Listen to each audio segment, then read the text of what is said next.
Well, this rainy mountaintop is the Fuji Speedway. They have Formula One races here occasionally. It's just south of Tokyo.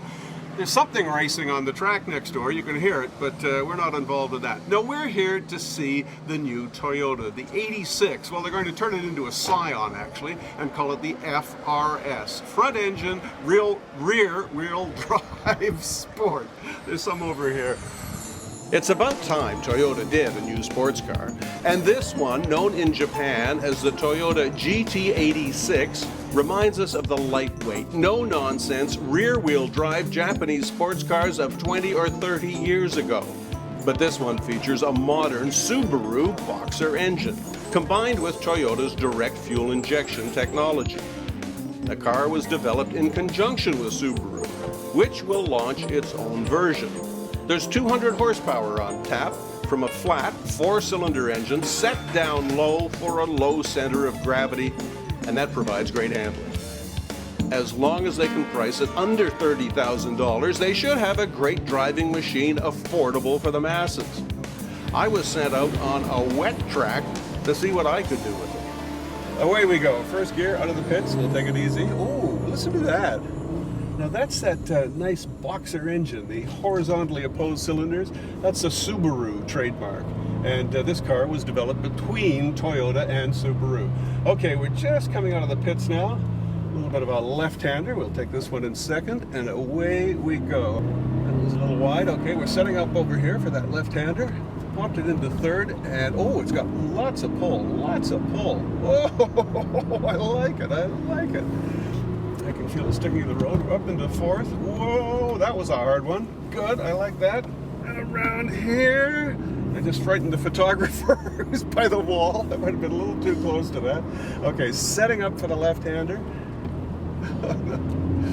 Now, this isn't the part of the track they use for the Formula One races. I'm sure of that. And they wouldn't let me near it if it was. This is kind of fun. Okay, over here for the left-hander. Not bad, not bad. Boy, does this thing ever grip. I can't believe it. This is not your mother's Corolla. Oh, nailed that one. Nailed that one. That's my best corner yet. Down the straight. Foot to the floor. Oh, I'm not going that fast. Oh, they're waving the checkered flag at me. Okay, here's this left-hander that I botched up last time. Botched it up again. Here we go. Setting up for this one. Take it down the gear. Oh. Whoops. Traction control kicked in. Did you hear that? I'd spun the rear end out, and it rescued me. I guess it's cheaper than pulling the car out of the mud. Okay, here we go. That's not bad. I'm in line for this left one. Oh, I did a little bit better. There's the photographer I frightened last time. And pit in, right on this left. We're safe.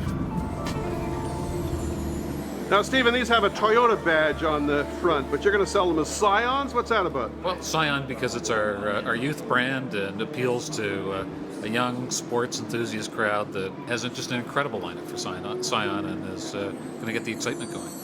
This might be the most significant car Toyota has launched in years, as it's part of a rebranding effort for a car company often accused of making boring cars. Well, my first impression is they've succeeded. There was another part to our visit here.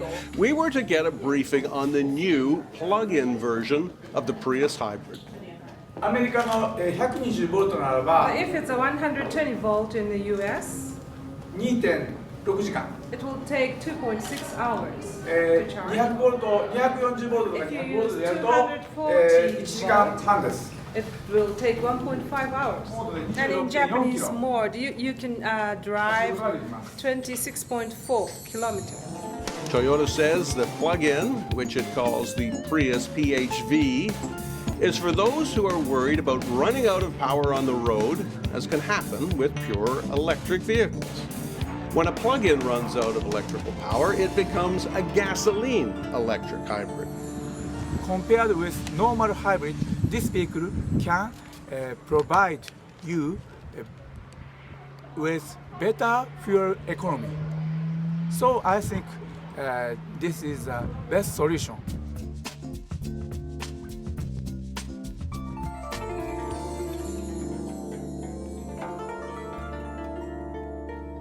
Well, here it is, the first drive in the plug-in Prius. We're pulling away. It's EV, electric only, I believe. Now, we're in Japan, so I have to remember to drive on the left-hand side. You'll notice I'm sitting over here. It's a right-hand drive car. You know, Toyota's really counting on this thing. They think the plug-in hybrid is the way to go. Now, Toyota has sold more hybrids than any other company in the world by far. But from talking to the engineers, it seems to me that it's the plug-in that they think is going to really make the breakthrough in the hybrid world. I mean, it's driven by regulations. I mean, these things cost a lot of money.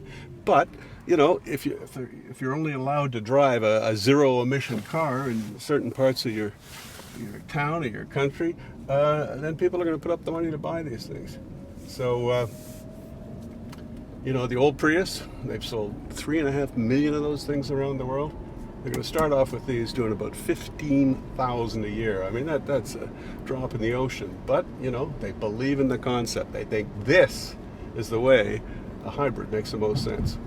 I've got 18.7 kilometers left on EV. That's all electric. But look, we're going up a hill now. So if I put my foot in the gas, vroom, you hear that? The gas engine just came on. But that's what they're promising with these things. You get about 20 kilometers plugged in. You plug it in on a 110 overnight. And, you know, if that's all the driving you do, you're not going to have to buy any gas. Now, these plug-in Priuses, they're going to go on sale in certain markets in the States next year, you know, commercially available. In Canada, well, they really haven't decided. They're going to get a few in 2012 and give them to selected users. You know, it'll be public utilities and governments and stuff like that. I don't know. You want to make sure you're going to get that 20 kilometers of range, which isn't much, you know, in a cold Canadian winter. And I think Toyota wants to be sure of that, too, before they turn them loose on the public. It is a perfectly nice little car. If you like a Prius, you'll like this. It'll probably cost you about $5,000 more than the regular Prius. Most Japanese don't drive more than 20 kilometers a day.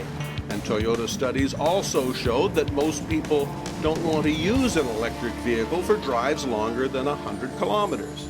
Well, if you're like them, this could be the car for you. After the break, Kato's traveling south to Hiroshima, Mazda headquarters, for a deep dive into Mazda technology.